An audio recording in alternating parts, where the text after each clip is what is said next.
Alright, so this tutorial video is going to be going over how to decode a Porta cipher. The Porta cipher is a relatively easy cipher and it mainly involves using this table right here. So yeah, I'll show you how to decode the Porta cipher using this table, but I'll also show an alternate method that has a bit of a learning curve to it and is a lot more advanced. But once you get the hang of it, you'll be able to solve a Porta cipher probably twice as quick as compared to just using the table regularly. Alright, so how this cipher works is you have your ciphertext and right above it you write out the keyword. Now on a written code busters test they aren't going to do this for you, so you're going to have to do this manually. You'll just write the keyword on top of the ciphertext letter by letter.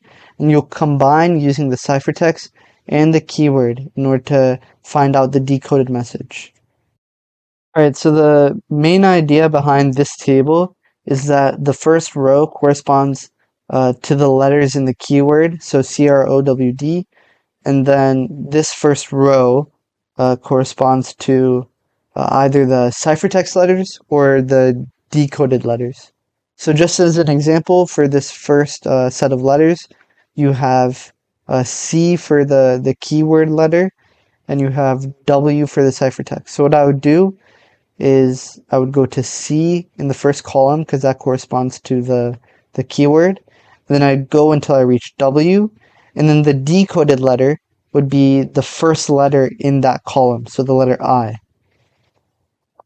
And so this W would decode to an I. And now for the next letter, you have R for the keyword and you have F for the ciphertext.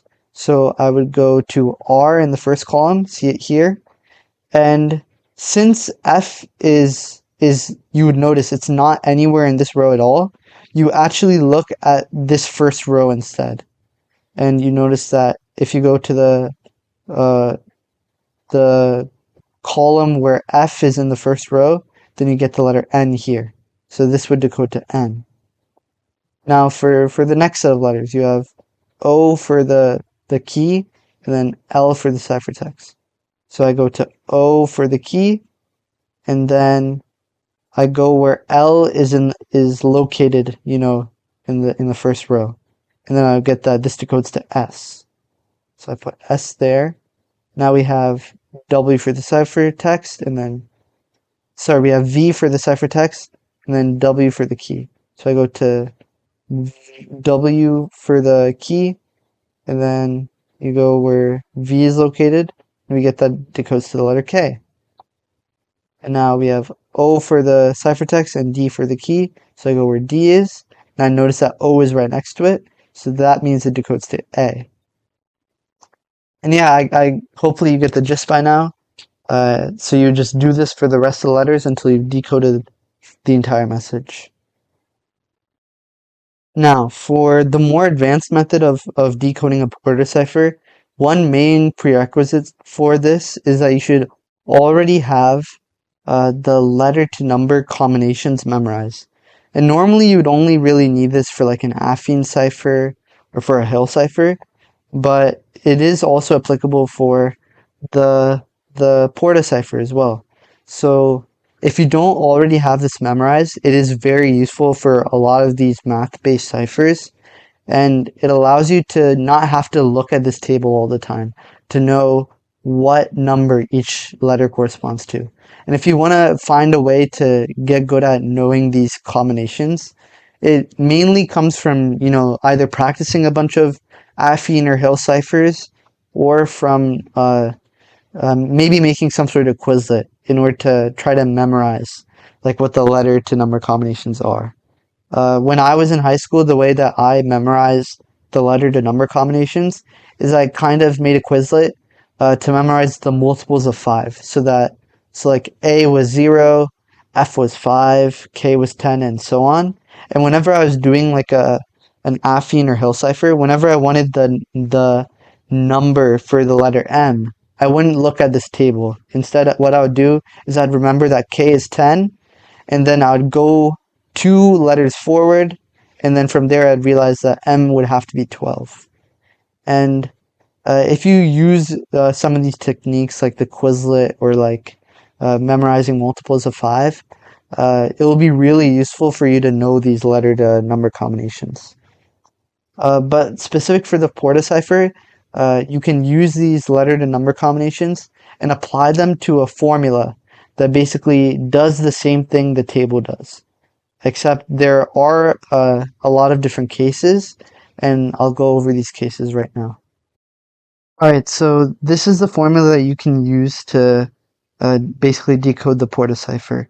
You have two different cases for whether or not the number for the cipher letter is less than 13 or greater than equal to 13. And if you are very confused about what this formula even is or how it works, I actually have a much simpler way of explaining it, which I'll go over right now. Alright, so for this simplified version of the formula, you basically have four different cases. For the first case, you'll notice that the cipher letter is F, which corresponds to the number 5. So this first case is when the cipher letter is less than 13. And you'll notice that the key is D, which corresponds to number 3. So the first thing you want to do is divide this number for the key by 2 and round it down. So 3 divided by 2 is 1.5, and you would round that down to 1. And whenever the cipher letter is less than 13, what you're going to do is you're going to add these two numbers together. So 5 plus 1 is 6. Now, if you add the numbers together and the result, 6, is less than the number 13, you're going to add 13 to it, and you get the number 19, which corresponds to the letter T. So for the cipher letter F and the key D, you would get the letter T as a result. So for the second case, we have the letter H, which corresponds to the number 7, and we have the letter Y, which corresponds to number 24. If we divide that by 2, we get the number 12. So I'll write 12 here. And since 7 is less than 13, what we're going to do is we're going to add 7 and 12 together to get 19. Now, since this number 19 is already greater than it's already greater than or equal to 13, we do not need to add 13 to this number again.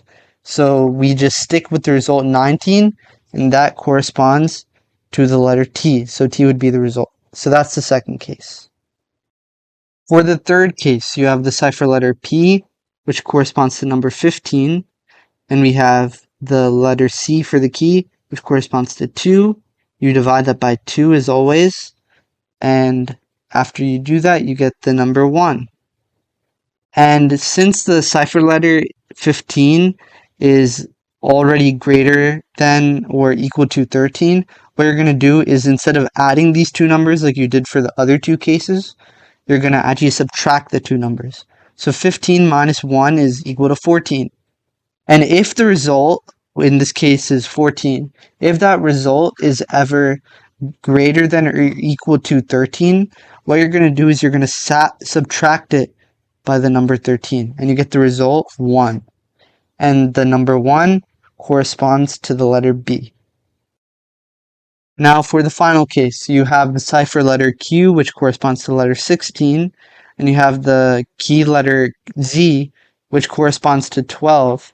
So since Q is greater than or equal to 13, you're going to subtract these two numbers, and you get the result 4. Now since this result is already less than 13, you're going to keep it the same, and you're going to convert it to the letter E. So that would be the result. Now that we've gone over all four cases, we're going to actually apply them and use them on an actual cipher. So for this cipher, you have, for the first set of letters, you have the cipher letter T, and you have the key, which is E. Now, something to note is that if you're solving a Porta cipher on paper and you're using this technique with the numbers, the first thing I would do is I would divide all the letters by 2, because all the formulas take the key letter and they divide their number by 2. So what I would do is I would say, oh, E is the number 4. If you divide that by 2, you get the number 2. And n is 13. Divide that by 2, and you get 6.5. Round it down, and you get 6. And now do that for all the letters. So I don't have to keep doing the divide by 2 in my head, and I could immediately start with the number itself. So now with that said, we can start by saying t becomes 19, and e after you divide it by 2 becomes 2. And this is the case since t is greater than or equal to 13. This is a case where we subtract the two numbers and we get 17. And since 17 is greater than or equal to 13, we would subtract by 13 and we'd get the number 4, which corresponds to the letter E. So this first letter in the cipher is going to be E. And I understand you may think right now that it seems very convoluted and it seems like a big process to figure out each letter. But once you practice this enough and you just keep on practicing and keep doing this formula over and over again, you're going to find that it's much quicker than cross-referencing the table every time. Because you can, if you're good at mental math, you can do this type of math very quickly. And if you're not very good at math yourself, or with numbers or just quick mental math, I'd recommend maybe you ask one of your partners in Codebusters to try out learning out this method of solving the Porta cipher. And if they're really good at mental math, maybe they would be able to solve a Porta cipher very quickly using this method. So yeah, now I'll move on to the next set of letters, and that is that the cipher letter is C and the key letter is N. So I would put cipher letter is C and the key letter is N. And since C corresponds to 2 and N after you divide it by 2 becomes 6, we have these two numbers. And since 2 is less than 13, this is going to be the case where we add the two numbers together and we get 8. And since 8 is less than 13, we add by 13 again and we get 21, which corresponds to the letter V. Now for our next letter, we have the cipher letter is U and the key is G. So we know that U is 20. And we know that G, after you divide it by 2, the number becomes 3. Since U is greater than 13, you subtract these two numbers and you get 17. And since the number 17 is greater than 13, you're going to subtract it again by 13 and you get the number 4, which corresponds to the letter E. And another good trick in Porta ciphers is to try to predict what the next letters will be without even using like the formula. And right now I'm really confident that the next two letters would be R and Y, purely because that seems like the only letter that would work in this case. And if you're not completely confident, you can always go back and check and make sure you're right, just really quickly. But it's always a good strategy to try to guess what the next letters will be so you can solve it as quickly as possible. But only if you're like extremely confident in like a specific pattern or like based on context what the letters could be.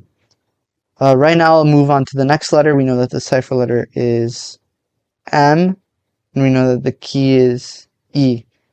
So M corresponds to 12 and E after you divide by 2 is 2. And since 12 is less than 13, what we're going to do is we're going to add the two numbers together. And 12 plus 2 is 14. And since 14 is already greater than 13, you don't need to add 13 again. And we know that the number 14 corresponds to the letter O. So now I'd kind of think that maybe this word is everyone. And in order to, just make sure that I'm right in this, I would just skip this letter and just move on to this. And if this letter is E, then I would immediately assume that this is everyone. And if it's not E, if it was some other letter, and it turned out that I was wrong in my hunch, then I would go back to this letter and do it. But this is kind of the strategy with Porta. just like guessing what the next letters will be and just like verifying that and going back if you're wrong. And hopefully you've gotten basically the gist of like the 4 different cases when it comes to the second formula. And if you want to use this more advanced method in order to solve Porta ciphers more quickly, I wish you the best of luck, and hopefully everything works out. But yeah, this is the end of the Porta tutorial. Good luck on your code endeavors, especially for this cipher.